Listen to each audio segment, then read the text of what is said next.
Okay, Year 10. So this video today is aimed at explaining what to expect for the SAT exam and about some of the things that we've covered and maybe just going through them in a little bit more detail so it's just refreshing in your mind what will be in the actual exam. So if you are on Daymap, what you can see is this little document I've got here about the Year 10 SAT revisions for energy systems.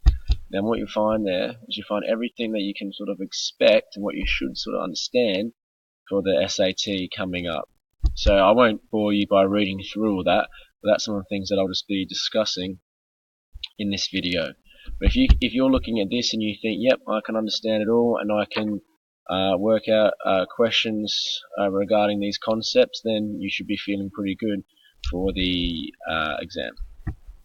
Now, first thing that we want to look at is the carbohydrates, proteins, and fats, but we'll just focus more on the carbohydrates here. So what you should be able to do is understand the process in which carbohydrates go to glucose, then glycogen in the body. So for example, if they're not required straight away, then glucose moves to the muscles, gets stored as glycogen. And once they fill up and they get to their full stores, then can't store anymore, goes to the liver. Once again, once it's filled up in the liver, then it will get converted and it would turn into fat. So ideally our body wants to use this glucose in the blood, but if it's not getting used, it stores it until it can't store as glycogen anymore, and then it goes into fat. Okay, so that's something that you sort of want to understand, how those high carbohydrate foods such as pasta, what happens to that glucose, then to the glycogen, and then if not used, to the fat. Now once it is glycogen, it can then go back to glucose and our body can utilize it.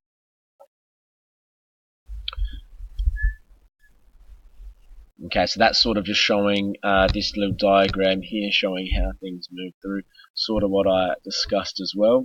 But this is the main section, and then if it's not used, it'll go to fat, and there's probably going to be a question like that in the exam, something like what you had in the assignment about explain the process of glucose when it enters the blood.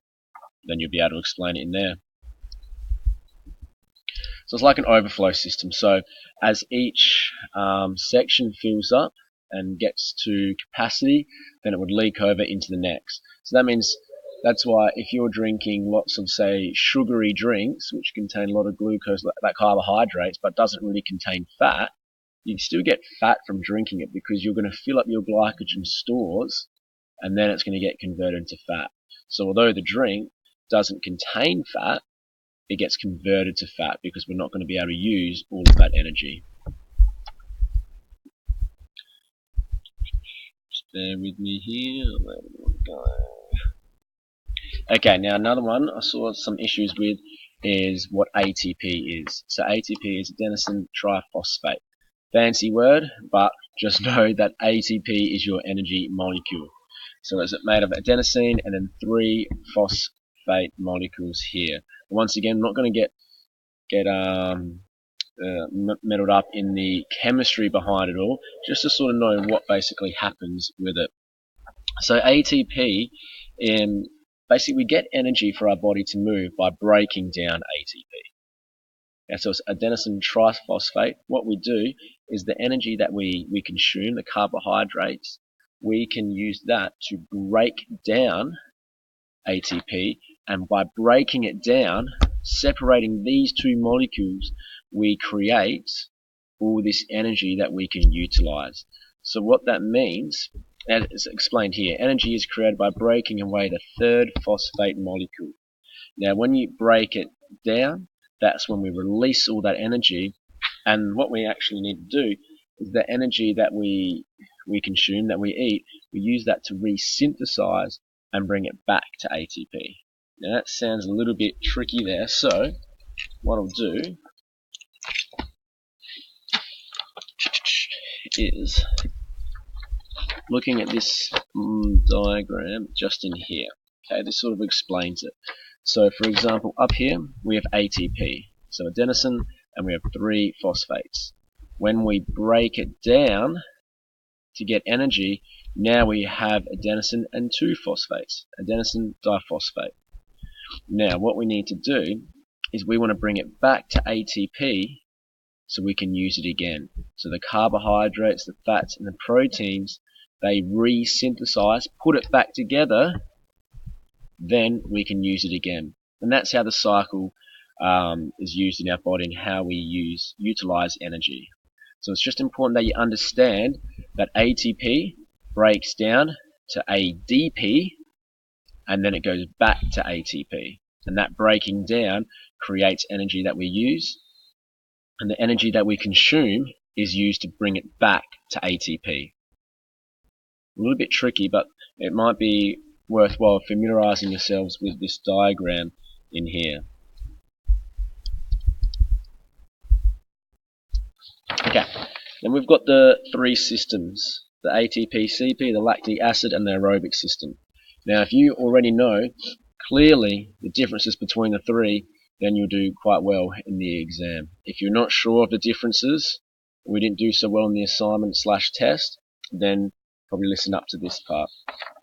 So, the ATP-CP system. How this works is basically our body's using the ATP quickly, and then the CP, which is creatine phosphate, is putting back together the ATP really quickly. So we use this in high intensity activities, something like jumping or sprinting, something where we don't have much time to use oxygen. We use the ATP-CP system. So explosive events. Now this system can restore itself very quickly, with 50% of CP stores restored after 30 seconds. So the CP, you've got to remember the CP is in the muscles, creatine phosphate, to quickly bring ATP back. That's why we need CP, creatine phosphate. So if you can see that in 30 seconds, 50% is restored, and then after 180 seconds, after 3 minutes, almost all of the phosphagen, creatine phosphate, is back into our system. Now what we want to, if you imagine like a long jumper in the Olympics, they don't do one jump and then 30 seconds later do another jump. Even though they're not tired, because it was a quick activity after the event, they need to wait maybe 5-6 minutes until their CP stores are fully replenished, so then they can do that explosive activity again.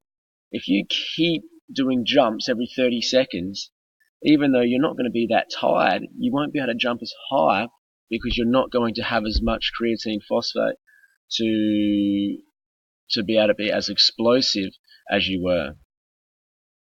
So it's important that we can understand that we use the ATP-CP system for explosive events. Very, very, very important. Now the lactic acid system, this is another, or otherwise known as the anaerobic glycolysis. This is anaerobic, means there is no oxygen present, and this time we're using the glycogen to resynthesize ATP. So before we used creatine phosphate to resynthesize ATP, now we're using glycogen. Now it takes a little bit longer to do this. That's why we do this over moderately intense activities. Now because we're not using oxygen, we get this build-up of lactic acid in our muscles if we're operating at a high intensity with our lactic acid system. Now you've probably felt it before that when you're doing, say, a 400-meter run or an 800-meter run, where you use a lot of the lactic acid system, that you can feel your muscles starting to burn. Now that's because we're feeling that lactic acid build up, and that we can't get rid of it. We're almost overloading on that lactic acid, which is, yeah.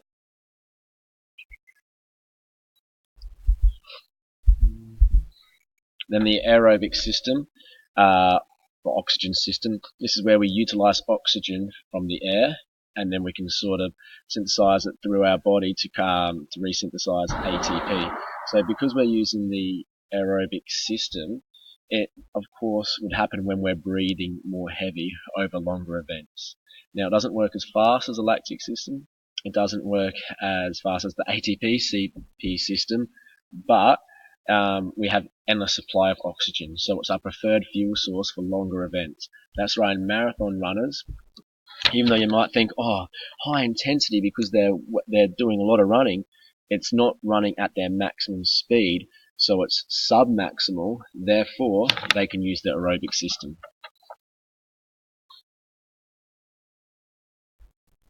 Now, when we're just resting like I am now, I'm using a lot of the aerobic system because I can get in a lot of oxygen and my body's not having to work too hard. That means I'm burning a lot of fats. Now, fats isn't the most efficient fuel source because it's so big, it takes a lot of oxygen to actually break it down. That means when I'm going to a more intense activity like a 400-meter run, I wouldn't want to use as much of the aerobic system because I wouldn't be able to get as much oxygen. That means I use more of the lactic acid system.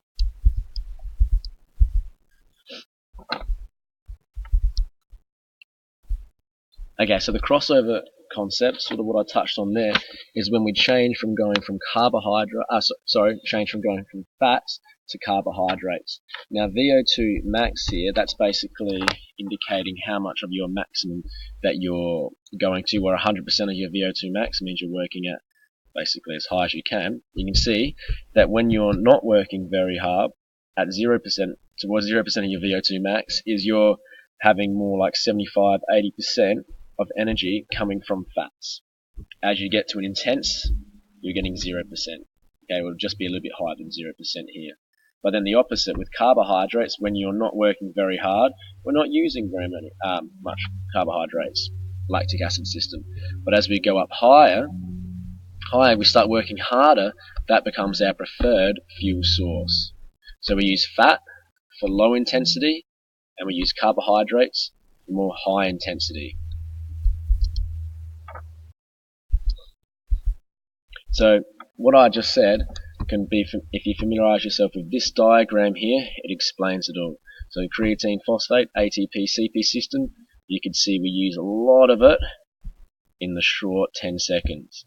Then the anaerobic glycolysis, the lactic acid system, we use that a little bit more when we're at higher intensity. And then when we go for a longer period of time, low intensity, then we use more of that aerobic system.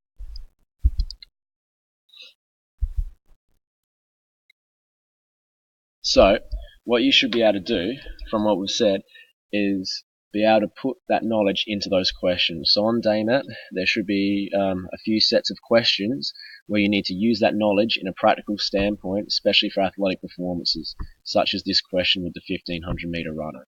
So I want you to make sure that you can answer questions based on your knowledge, not just know one system's for high intensity, one system's for low intensity, be able to answer the questions similar to that on the DayMat to be able to understand it.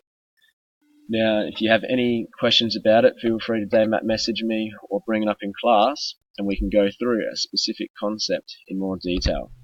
Alright guys, hope you found this helpful, and good luck with your SATs.